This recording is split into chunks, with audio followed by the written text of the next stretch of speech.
हो गया sir. British Bharat में कृषि का विकास, इसका मतलब क्या समझे? ब्रिटिश भारत में कृषि का विकास का मतलब अंग्रेजों के समय में, ब्रिटिश भारत लिखते तो समझ आना कि जिस समय अंग्रेज शासन कर रहा था भारत में, उस समय कृषि का विकास के लिए क्या प्रयास किए थे।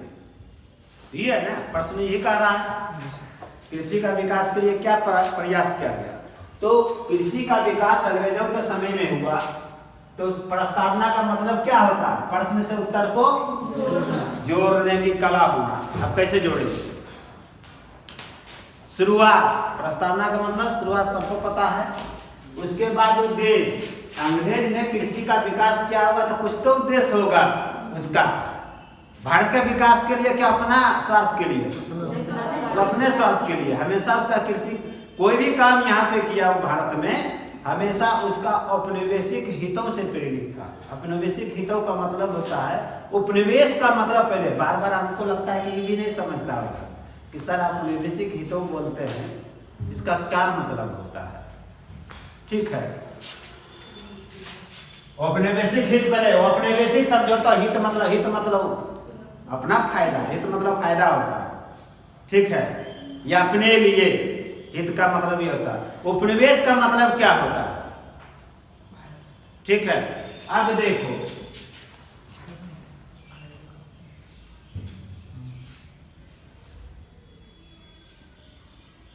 ये इंग्लैंड है ना, या कोई अन्य देश, कोई अन्य देश दूसरे देश में, यहां भारत या कोई अन्य देश, ठीक है, जब यहां पे आता है पहले तो उसको क्या बोलते हैं? किस लिए आता है? व्यापार करने के लिए आता है। ठीक है, लेकिन धीरे धीरे तब यह अपनाता है साम्राज्यवादी नीति। साम्राज्यवादी नीति का मतलब होता है दो तरीके से, साम्राज्यवादी नीति अपनाता है। लेकिन साम्राज्यवादी नीति का कॉन्सेप्ट है, पहले समझो, साम्राज्यवादी नीति का कॉन्सेप्ट है कि कोई राजा, जैसे मान लीजिए कि ये भारत था, ठीक है, यहाँ पे मौर्य था, मौर्य वंश, यहाँ का राजा कौन था? अशोक का नाम लेते हैं। अशोक ने युद्ध के द्वारा इधर जीत लिया, ई राज्य को जीत लिया, भारत के ई राज्य को, ई सब क्षेत्र को जीत लिया। इसको क्या बोलते हैं? साम्राज्यवादी दृष्टिकोण। जब कोई व्यक्ति अपना साम्राज्य का विस्तार करता है, अपना साम्राज्य का विस्तार करता है, कैसे? युद्ध के द्वारा जीतता है, तो उसको क्या कहते हैं? साम्राज्यवादी नीति। अंग्रेज ने भी साम्राज्यवादी नीति अपनाया, लेकिन चूंकि अंग्रेज यहां था, बीच में समुद्र है, यहां से यहां जीतना था, साम्राज्यवादी नीति अपनाया जीतने के लिए। लेकिन इसके अंतर्गत क्योंकि यहां से यहां आया था, तो डायरेक्ट युद्ध नहीं किया, वो व्यापार किया। व्यापार किया आया था ना, व्यापार यहाँ पे आया, धीरे धीरे अपना सेना को रखा, इकट्ठा किया, तब जीतना स्टार्ट किया। तब भारत में यहाँ के प्राकृतिक संसाधन, मानव और संस्कृति, ये तीनों को क्या किया? प्रभाव जमा लिया। यहाँ के प्राकृतिक संसाधन मतलब यहाँ के जंगल, जमीन, सब पे प्रभाव स्थापित किया ना। यहाँ के मानव पर भी वो शासन करना, यहाँ की संस्कृति पर भी प्रहार किया। वो अपना ईसाई धर्म, अपनी समाज, अपनी परंपरा इंग्लैंड से लाके दिया। तो उसको बोलते हैं, जब कोई देश दूसरे देश पर, दूसरे देश पर या दूसरे देश के सामाजिक संस्कृति, उसका प्राकृतिक संपदा, उसकी संपत्ति, उसकी भूमि, उसके मानव पर अपना प्रभाव स्थापित करता है और शासन करता है, तो उसको क्या कहते हैं? उपनिवेश। क्या कहते हैं? तो उपनिवेश से औपनिवेशिक हो गया। अब क्लियर हुआ? उपनिवेश अपनिवेश किसको समझ में नहीं आया? तुम दोनों? तुमको नहीं नहीं, चलो ठीक है, समझाई तो छोड़ेंगे।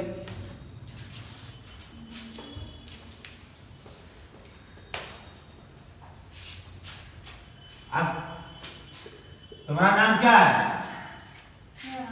हाँ, आशा।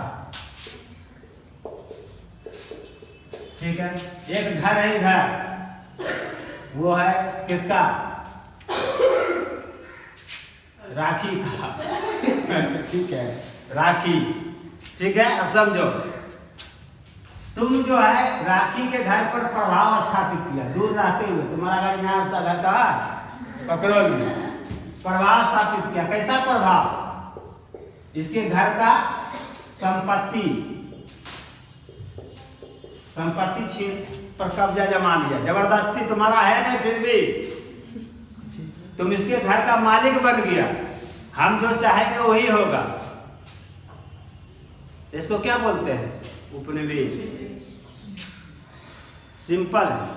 अंग्रेज वहां से आया, भारत में पहले व्यापार करना स्टार्ट किया। जब उसका चरित्र राजनीतिक हो गया, तब यहाँ के हर चीज पे वो अपना प्रभाव जमा लिया। यहाँ के लोगों को गुलाम बना लिया। मतलब मेरा रहते हुए वो मालिक। उसको क्या बोलते हैं? उपनिवेश। और उपनिवेश से हो गया औपनिवेशिक। यहाँ के प्रकृति, यहाँ के संस्कृति, यहाँ के समाज, सब पे वो क्या कर लिया? अपना प्रभाव जमा लिया। उसके अंग्रेज ने अपना नियम बनाया। यहाँ पर शासन करने के लिए क्या बनाया? अपना नियम, अपना कानून। उसी को बोलते हैं औपनिवेश। तो अंग्रेज, इंग्लैंड का कई देश उपनिवेश रहा है, भारत रहा, अमेरिका तक रहा, पता है ना? अमेरिका जो आज इतना विकसित राष्ट्र है, फिर भी वो किसका गुलाम था? वहां पे किसका शासन था? इंग्लैंड का ही। वो भी इंग्लैंड का उपनिवेश था। सबसे पहले दुनिया में अगर स्वतंत्रता के लिए आंदोलन हुआ तो कहाँ हुआ? अमेरिका में। अमेरिका का स्वतंत्रता संग्राम पढ़ते हैं हम लोग। पूरी दुनिया में लोकतंत्र पहली बार कहाँ स्थापित हुआ? अमेरिका में हुआ। भारत तो बहुत दिनों के बाद। तो औपनिवेशिक हित से प्रेरित था। ये कहाँ? यहाँ पे इन बोल रहे थे। ब्रिटिश काल में कृषि का विकास किया गया। अंग्रेजों ने भी कृषि का विकास किया, लेकिन उसका कृषि का विकास किसके हितों से प्रेरित था? कैसे? हमको यहाँ भारतीयों को खाने वाला खेती होना चाहिए था, गेहूं का, चावल का। लेकिन वो किसका खेती करवाता था? नील का, अफीम का, पटसन का, ये सब न करवाता था। तो उसका हित हुआ कि नहीं? मतलब हमारे प्रकृति संपदा पर प्रभुत्व स्थापित किया कि नहीं? क्लियर हुआ ना? आगे, इस काल में कृषि का विकास कृषि का वाणिज्यीकरण के रूप में हुआ। कृषि का वाणिज्यीकरण किसको कहते हैं? जब कृषि कार्य घर के लिए नहीं हो, बाजार के लिए हो, बाजार की आवश्यकताओं के लिए हो, उसको कृषि का। जब कृषि कार्य खाद्यान्न के स्थान पे, खाद्यान्न वस्तु के स्थान पे बाजार की आवश्यकताएं के लिए हो, उसे कृषि का क्या कहते हैं? वाणिज्यिकीकरण कहते हैं। जैसे गेहूं नहीं उपजा के तुम ईख उपजा रहे हो, तो ईख भी क्या है? कृषि का वाणिज्यिकीकरण, बाजार के लिए है, बाजार की आवश्यकताओं के लिए। जब तुम 1 कट्ठा बैगन उपजा रहे हो तो माना जाएगा घर के लिए, खाने होने के लिए। अगर तुम 10 कट्ठा उपजा रहे हो तो मतलब बाजार के लिए। कृषि का वाणिज्यीकरण अच्छी चीजें है, लेकिन कृषि का अति वाणिज्यीकरण होना फिर नुकसानदेह है। क्लियर हुआ? अंग्रेजों ने अति वाणिज्यीकरण कर दिया। मतलब खाद्यान्न वस्तु नहीं, सीधा उसकी नील का खेती करो, पटसन का करो, अफीम का करो, ये सब की चीजें। क्लियर होगा? उद्देश्य क्या था उसका? कृषि का विकास क्यों किया? उद्देश्य राजस्व और लगान की प्राप्ति करना। लगान मतलब टैक्स, ठीक है? राजस्व लगान की प्राप्ति करना। कच्चा माल की प्राप्ति करना। कच्चा माल, कच्चा माल मतलब जो भी चीजें उसके उद्योग धंधा के विकास के लिए, रेशम, पटसन, कपास, जूट, ये सब क्या है? कच्चा माल। अकाल की समस्या का समाधान करने के लिए भी किया था। चलो अगर 100 केजी कोई चीज उपजा, चलो 20 केजी गेहूं उपजा दो, ठीक है।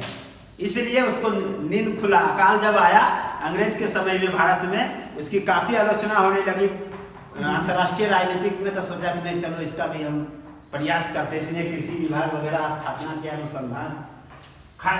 अकाल की समस्या मतलब खाद्यान्न संकट। जब खाने के लिए अनाज नहीं रहे तो क्या हो जाएगा? खाद्यान्न संकट आ गया, ठीक है। व्यापार वाणिज्य को बढ़ावा देना। तुम बहुत हंसती हो, हंसने का राज क्या है तुम्हारा? तबीयत ठीक है ना?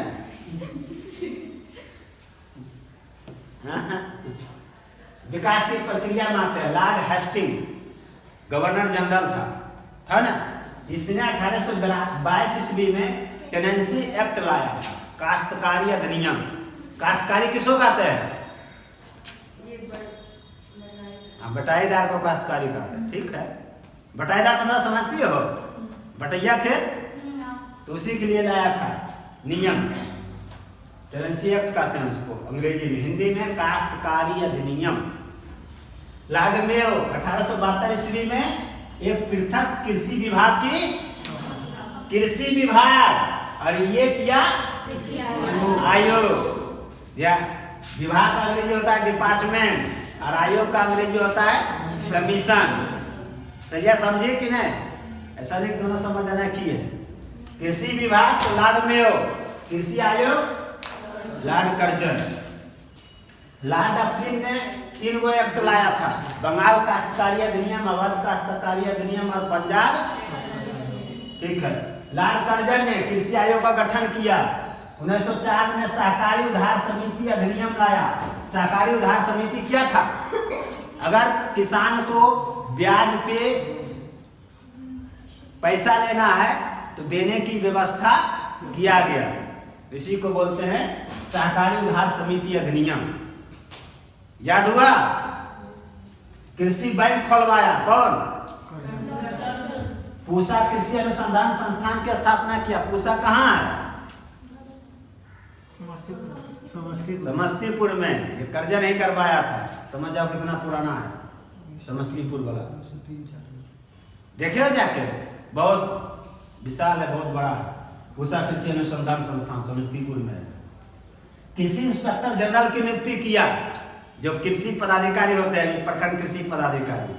विजय जो था इसी के अंतर्गत था, किसान सलाहकार, ठीक है। तो कृषि इंस्पेक्टर जनरल क्यों?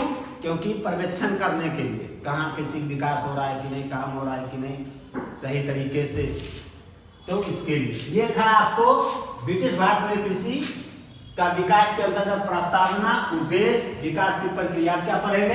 सीमाएं एवं महत्व। चलो लिखो। चलो, भारत में कृषि का विकास का हम सीमाएं देखते हैं। सीमाएं का मतलब होता है कमियां, और क्या होना चाहिए था जो अंग्रेज नहीं किया। अगर किया तो वो अपने लिए किया कि मेरे लिए किया? कमियां तब निकालते हैं, किसी भी चीज में कमियां हम निकालेंगे। कमियां तब निकाला जाता है जब उसके नीति से, उसके कार्य से नकारात्मक प्रभाव पड़ा, समस्या उत्पन्न हुआ, तब उसका क्या निकाल देंगे हम? कमियां।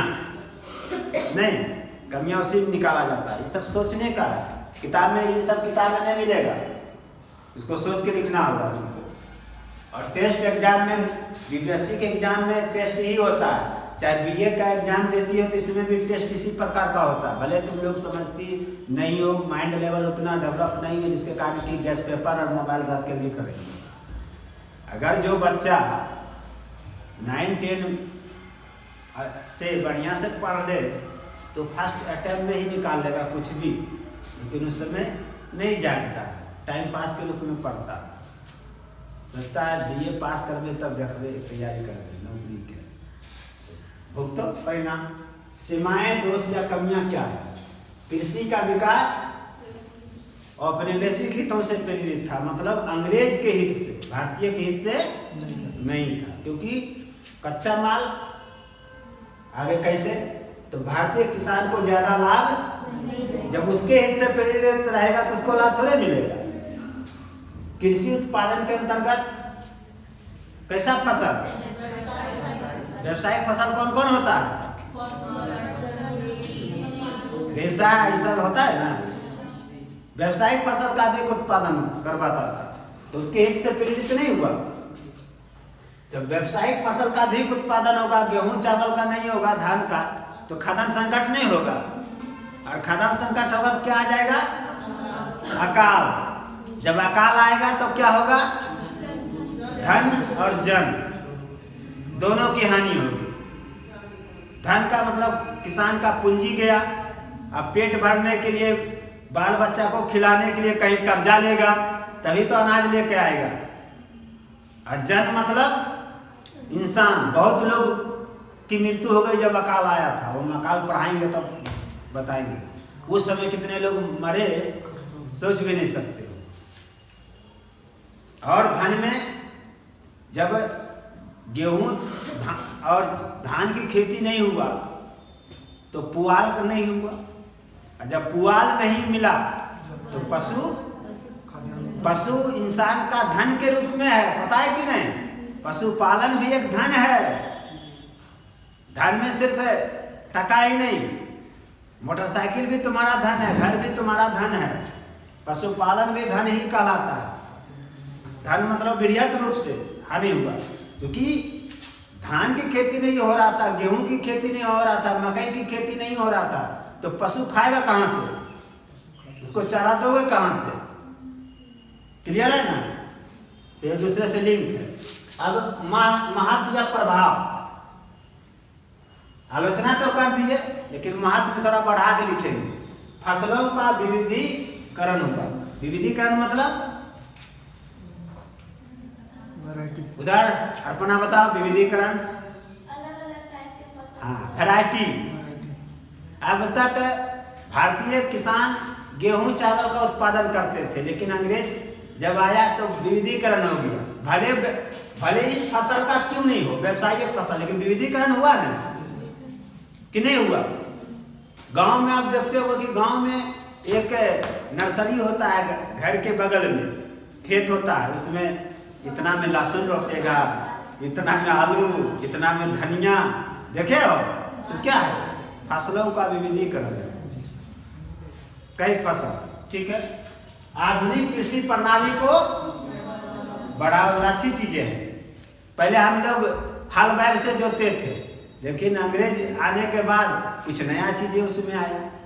पहले लाठा कुड़ी से पटाता था, लेकिन अब मोटर पंप आ गया। क्या?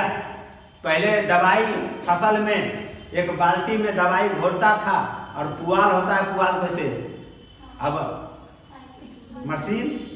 कृषि, आधुनिक कृषि प्रणाली का बढ़ावा मिला ना कि नहीं मिला? कृषि, जब आधुनिक कृषि प्रणाली बढ़ावा मिला तो कृषि उत्पादन में क्या हुआ? यहाँ कृषि उत्पादन का मतलब सिर्फ खाद्यान्न फसल नहीं, बल्कि अरे व्यावसायिक फसल उत्पादन हुआ, तो उत्पादन, कृषि उत्पादन तो वृद्धि हुआ ना। ये भले तुम कह सकते हो कि खाद्यान्न फसल की वृद्धि नहीं हुआ, लेकिन कृषि उत्पादन तो वृद्धि हुआ। भारतीय किसान की स्थिति मजबूत हुई, भले खाने का संकट आया, लेकिन मजबूत हुआ। हाँ, कैसे? क्योंकि जो किसान व्यावसायिक फसल करता था तो उसका दाम अधिक मिलता था। एक तरफ खाने की लालच है, ये मानते हैं, लेकिन दूसरी तरफ पैसा आ रहा है ना कि नहीं आ रहा है? अरे नहीं खा, स्थिति मजबूत मतलब अंग्रेज को लगान देने में सक्षम हो गया कि उसको रेवेन्यू, अंग्रेज को क्या चाहिए था? राजस्व चाहिए था। राजस्व देने, यहाँ किसानों की स्थिति मजबूत मतलब राजस्व देने के हिसाब से मजबूत, और ओवर मजबूत नहीं, राजस्व देने से। वो साहूकार के चंगुल में नहीं, दीकू किसको कहता है? आदिवासी लोग हम लोगों को क्या कहता है? दीकू,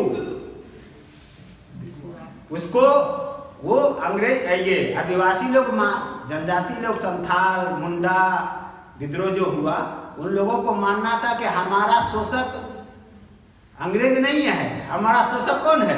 दीकू है, पहले इसको भगाओ। अभी भी जाओगे तुम झारखंड में, चाहे बिहार के ही दक्षिणी बिहार में, हम लोग के लखीसराय जिला या जमुई में जाओगे, मूलतः जनजाति क्षेत्र में तो दीकू कहेगा तुमको। बाहरी, दीकू मतलब होता है बाहरी लोग, शोषणकारी लोग, दीकू कहा गया है। कृषि का जुड़ाव किस बाजार से हो गया? राष्ट्रीय और अंतर्राष्ट्रीय से, अंग्रेजों के समय में। अभी तक कृषि का बाजार क्या है? अभी भी क्षेत्रीय बाजार है। यहाँ किसान उपजाता है सतलखा का या लहका का आलू, यहाँ वो हाट लगता है 2-3 दिन लगता है ना, जाके सब बेच रहा है, तो इसको क्या पैसा बाजार बोलते हैं, क्षेत्रीय बाजार बोलते हैं, स्थानीय बाजार बोलते हैं। लेकिन यहाँ का सामान अगर वाराणसी चल जाए, यानी बिहार से बाहर जाए, तो राष्ट्रीय बाजार, और भारत से बाहर जाए तो, जैसे मान लीजिए तुम्हारा सामान नेपाल ही बगल में, नेपाल चल जाए तो कैसा बाजार का होगा? अंतर्राष्ट्रीय हो जाएगा। एक सीमा तक अकाल एवं खाद्यान्न संकट की समस्या का समाधान करने में सहायता मिली, क्योंकि कृषि उत्पादन हो रहा था, सहायता मिला। कैसा सहायता? अब उसको वाणिज्यिक फसल उपजाता था, व्यावसायिक फसल तो बेचता था, दाम मिलता था तो खाने के लिए अनाज लाता था, तो अपना अकाल की समस्या को समाधान करने में एक सीमा तक लिख लिया है, एक सीमा तक। एक सीमा का मतलब होता है पूरा नहीं, कुछ हद तक। क्लियर है? तो ये था आपका ब्रिटिश भारत में कृषि का विकास। चलिए लिखिए, अगला टॉपिक फिर बताते हैं।